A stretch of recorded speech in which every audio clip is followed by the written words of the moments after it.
and the land of Gilead, that behold, the place was a place for cattle. The children of Gad and the children of Reuben came and spake unto Moses, and to Eleazar the priest, and unto the princes of the congregation, saying, Adroth, and Dibion, and Jazer, and Nimrah, and Heshbon, and Eliah, and Sheba, and Nebo, and beyond. Even the country which the Most High smote before the congregation of Israel is a land for cattle, and thy servants have cattle. Wherefore they said, if we have found grace in thy sight, let this land be given unto thy servants for a possession, and bring us not over Jordan. Come on. And verse 6, and Moses said unto the children of Gad, and to the children of Reuben, shall your brethren go to war, and shall ye sit here?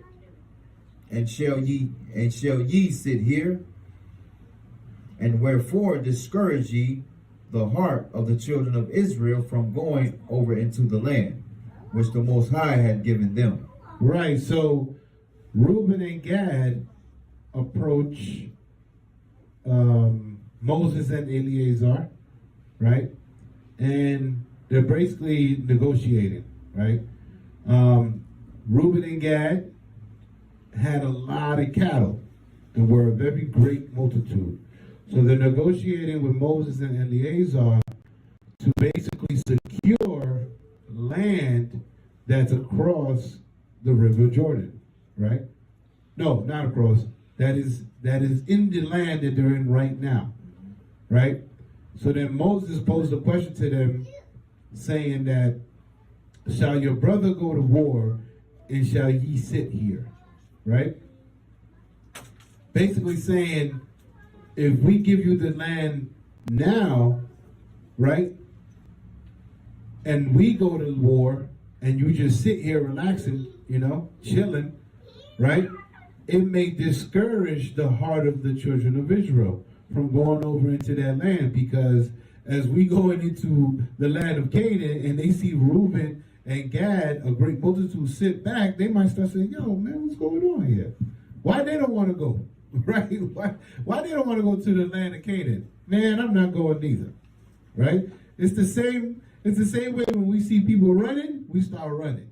If we see somebody stay behind, we're going to stay behind, It's like, I remember when we used to, when we was younger, right? And your mom or your dad say, hey, I'm going out to the store, right?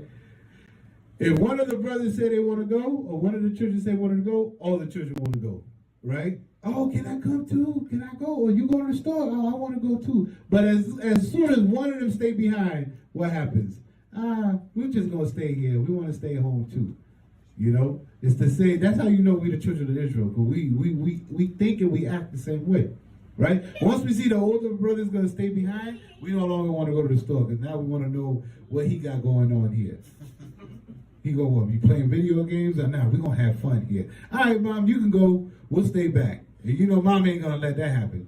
She going to say, one of y'all going to come with me, or two of y'all going to come with me, because this house is going to become a disaster when I come back.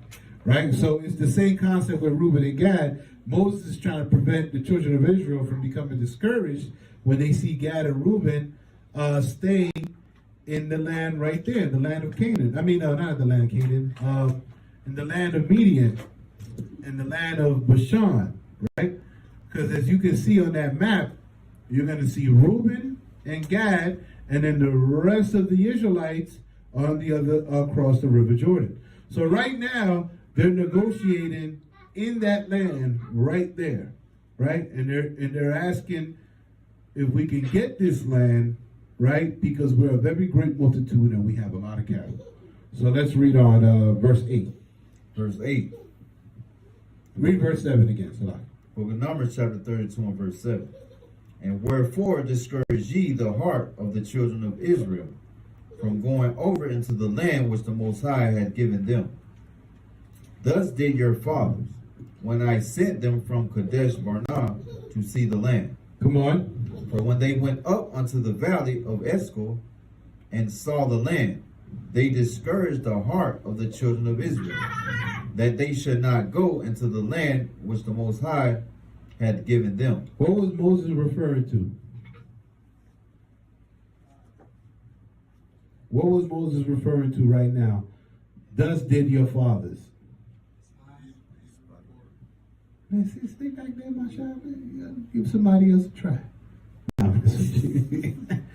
Yeah, the spies went. Right. When we went into the land of Eshcol, when those 10 men discouraged the heart of the children of Israel because they was afraid of the Canaanites, of the Anakims, the Anims, and all those men in there that they called giants, right? So Moses is telling Gad and Reuben, are you going to discourage your brothers and sisters just like your fathers did, your fathers, right? Read. Verse 10. Verse 10. And the Most High anger was kindled the same time. And he swears, saying, surely none of the men that came up out of Egypt, from 20 years old and upward, shall see the land which I swear unto Abraham, and unto Isaac, and unto Jacob, because they have not wholly followed me. Read. Save Caleb, the son of Jephunneh, the Kenizzite, and Joshua, the son of Nun. For they have wholly followed the Most High. For they what? For they have wholly followed the Most High. Read. Verse 13. And the Most High anger was kindled against Israel, and he made them wander in the wilderness 40 years, until all the generation that had done evil in the sight of the Most High was consumed. Come on. Verse 14. And behold, ye are risen up in your father's stead, an increase of sinful men, to augment yet the fierce anger of the Most High toward Israel. Read. For if ye turn away from after him, he will yet again leave them in the wilderness, and ye shall destroy all this people. Right. So you got to think, right? You got to wonder if Gad and Reuben were actually thinking about just staying there, right? And not going over the river, the Jordan River, and not going to the land of Canaan. So Moses created this whole, not created, he gave them a quick trip on memory lane to remind them the whole reason why we was in the wilderness in the first place. Because of our forefathers who discouraged the hearts of the children of Israel. So Moses was like, you sure you want to do this, right? If you stay here, this may happen again. There's a potential opportunity that we still may be stuck in the wilderness if you stay on this side and discourage the children of Israel, right? He gave them all a quick trip on memory lane, right? And read on. Verse 16. Verse 16. And they came near unto him and said, we will build sheepfolds here for our cattle, and cities for our little ones. Come on. But we ourselves will go ready armed before the children of Israel, until we have brought them unto their place. And our little ones shall dwell in the fenced cities, because of the inhabitants of the land. Right. So Reuben and Gad had to sit there and think about it like, man, Moses got a point. If we stay behind and we discourage the heart of the children of Israel, we're going to be stuck in the wilderness for another 40 years. So then Reuben and Gad said, what?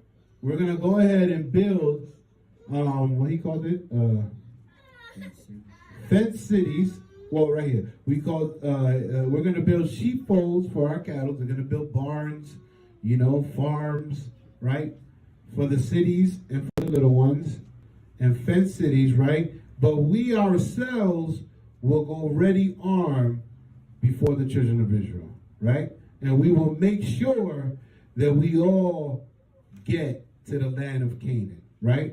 Read verse 18. Verse 18.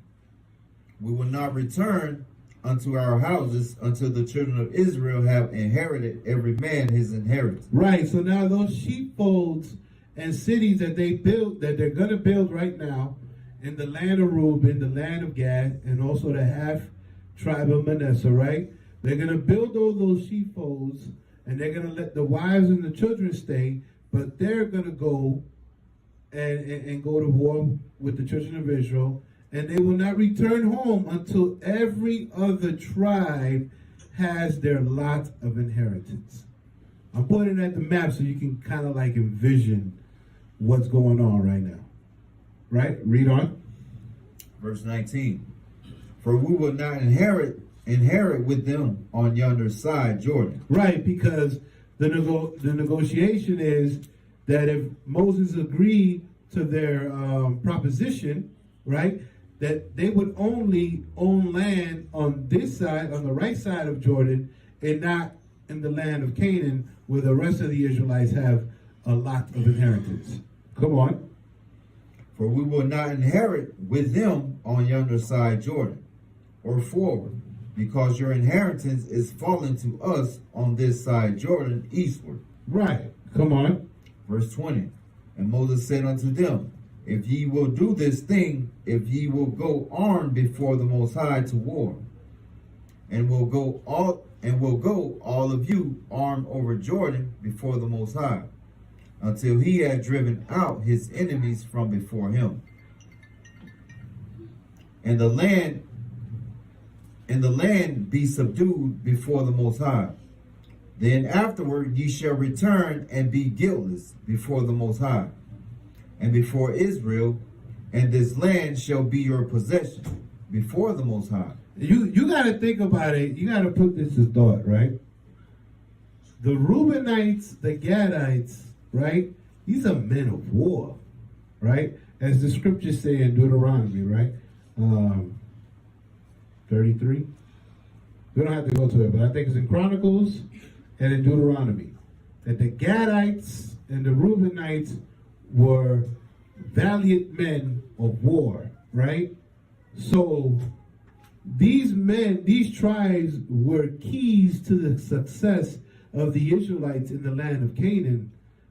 So you got to put that into your thought process too. So Moses is like, yo, man, you guys are like our number one bangers, like, you know, our top shotters in the army. We need you on this side, or the children will get discouraged, right? So Moses said, if you do this thing, if you come over and have war with go to war with us, then you will be guiltless. You can possess this eastward of Jordan, right? And they will not be whole to any sin or anything like that, right? So let's read on. Read verse 22 again.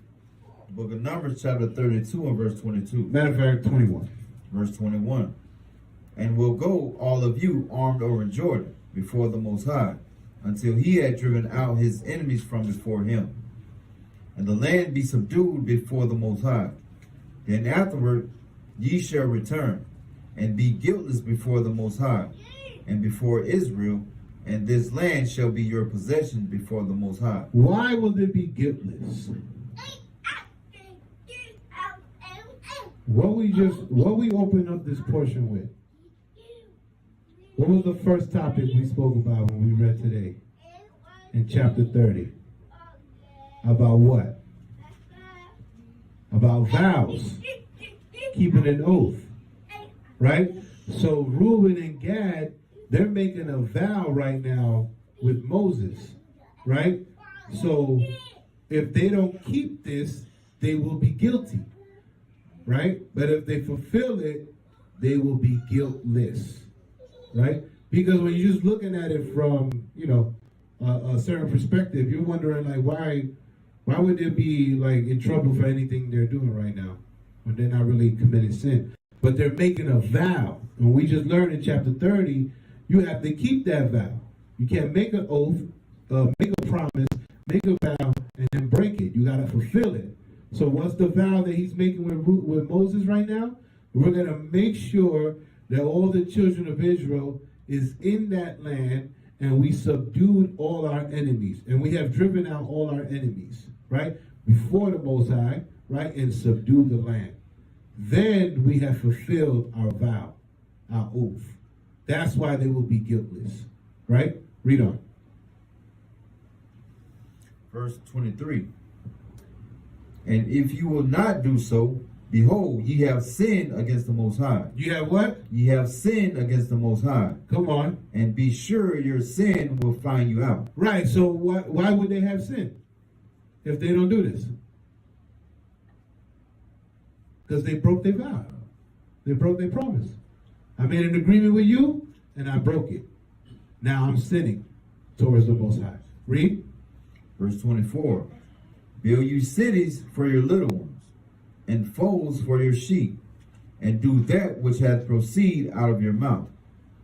And the children of Gad and the children of Reuben spake unto Moses, saying, Thy servants will do as my Lord commanded. Our little ones, our wives, our flocks, and all our cattle shall be there in the cities of Gilead. But thy servants will pass over, every man armed for war, before the Most High to battle, as my Lord said. Read. So concerning them, Moses commanded Eleazar the priest, and Joshua the son of Nun, and the chief fathers of the tribes of the children of Israel.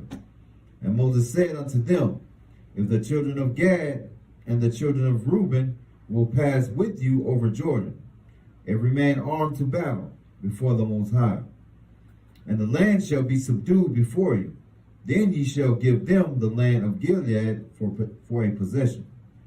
But if they will not pass over with you armed, they shall have possession among you in the land of Canaan. And the children of Gad and the children of Reuben answered, saying, As the Most High hath said unto thy servants, so will we do. Verse 32. We will pass over armed before the Most High into the land of Canaan. And the possession of our inheritance on this side Jordan may be ours. Right, so Moses brought in the chief fathers of all the tribes for a cosign. You understand? For affirmation, for witness that Gad and Reuben have to fulfill this agreement, this contract, this negotiation that they made with Moses, right? Read on. Verse 34. And the children of Gad built Gibeon. No, verse 33. Verse 33. And Moses gave unto them, even to the children of Gad, and to the children of Reuben, and unto half the tribe of Manasseh. And unto who? Unto the half tribe of Manasseh, the son of Joseph. Read. The kingdom of Sihon, king of the Amorites. Right, so verse 33 is going into what the children of Gad, the children of Reuben, and the half tribe of Manasseh will possess. Right? Read that again from the top. The book of Numbers, chapter 32 and verse 33. And Moses gave unto them, even to the children of Gad, and to the children of Reuben, and unto the half tribe of Manasseh, the son of Joseph, the kingdom of Sihon, king of the Amorites. Read. And the kingdom of Og, king of Bashan. Come on. The land with the cities thereof, and the coast, even the cities of the country round about. Right. So when you look at the map, right, and you see that there's a land for Reuben, a land for Gad, and then you got the land of Manasseh split into two parts, right? So we're reading now that the land that's eastward of Jordan belongs to the half tribe of Manasseh, right? This was the first mention of the half tribe of Manasseh. And as we read on, we're going to understand what's going on with this half tribe of Manasseh and why they're called the half tribe of Manasseh, right? So it says they're going to own the land of the Amorites, right? and of the kingdom of Og, which is the king of Bashan. As you can see, there's a land called Bashan up there, right? These are the cities and land that they will possess, right? And all the country round about. Read on. The book of Numbers, chapter 32 and verse 34. And the children of Gad built Gibeon and Adarah and Aurora and Adroth and Shapan and Jazer and Jogba and Beth Nimrah and Beth Haran, fenced cities and folds for sheep. Right. So all these cities were the names. All of these names were the name of the cities, the fenced cities that the children of Gad built. Read. Verse 37. And the children of Reuben built Heshbon and Eliab and Kirjathaim and Nebo and Baal-meon, their names being changed, and Shibmah, and gave other names unto the cities which they builded. Right, and now the children of Reuben, the cities they built, these were the names of those cities, and they also changed some of those names as they was building the cities. Come on. And the children of Machir, the son of Manasseh, went to Gilead and took it, and dispossessed the Amorite which was in it. Come on. And Moses gave Gilead unto Machir, the son of Manasseh, and he dwelt therein. And Jair, the son of Manasseh, went and took the small towns thereof, and called them Havoth Jair. And Noba went and took Kenath and the villages thereof, and called it Nobah, after his own name. Right, so now the children of Machir, which is the son of Manasseh, right, one of the sons of Manasseh, right, went to Gilead, right up there, and took over that land which the Amorites dwelled in, right? And Moses gave Gilead those areas, those lands up there, right? And the Jair, the son of Manasseh, took some towns in that area as well. And Noba, another son of Manasseh, also took some of those lands and named it after their name, after their own names, right? So let's get the book of Joshua, chapter 13, verse 29.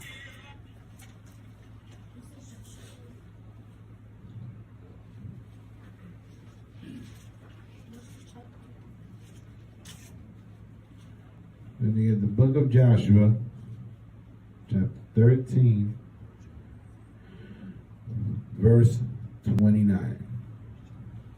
The book of Joshua, chapter 13 and verse 29. 1 second. And you're going to read down to verse 32. The book of Joshua, chapter 13 and verse 29. And Moses gave inheritance unto the half tribe of Manasseh.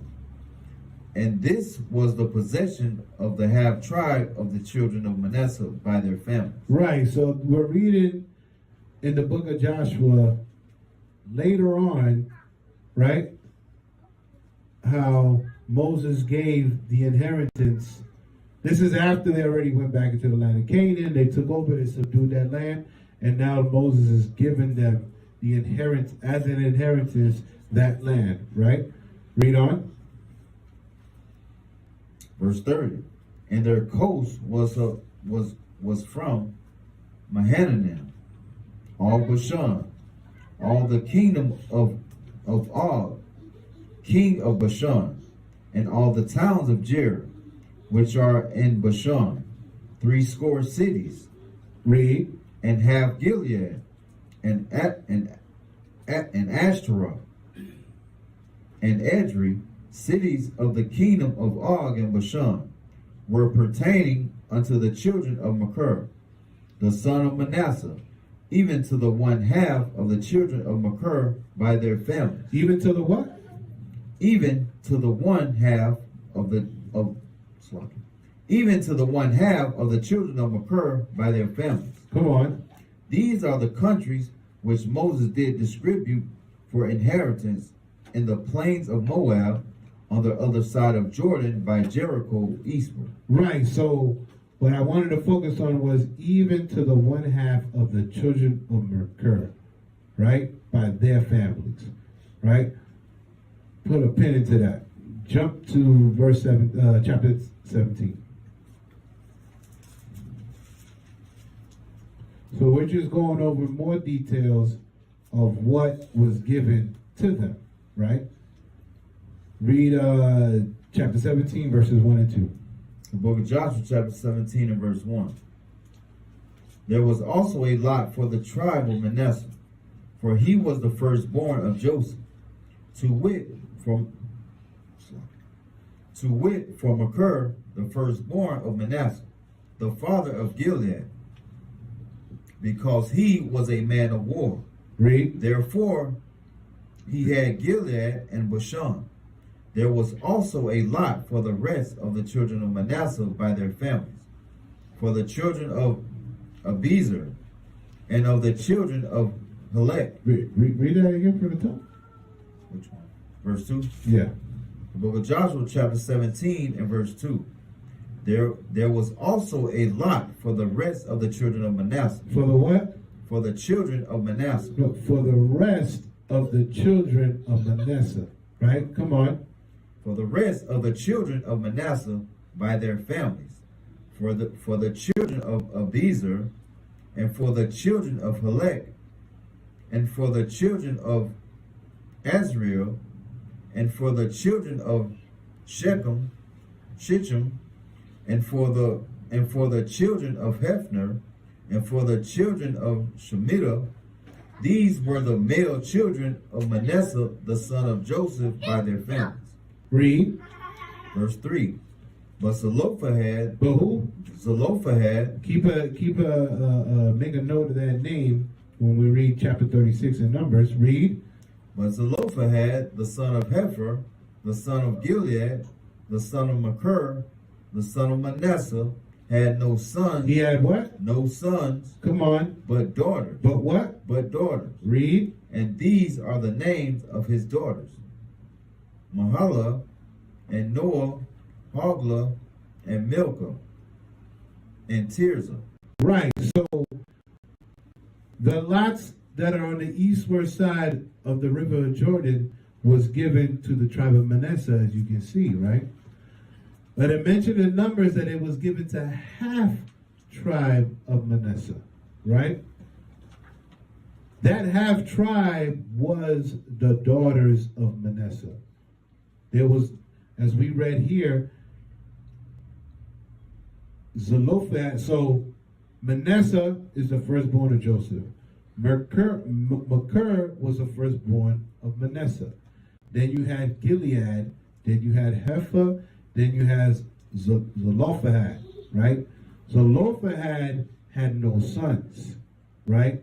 So his portion, as we're going to read in chapter 36 in Numbers, his portion was given to that side, the eastward of the side of Jordan, because of the daughters, because of his daughters, right?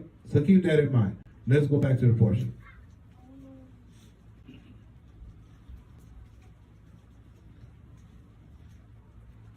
Now we're in chapter 33. The book of Numbers, chapter 33 and verse 1. All right, so hold on to your seats, because this is just what we're about to read right now is just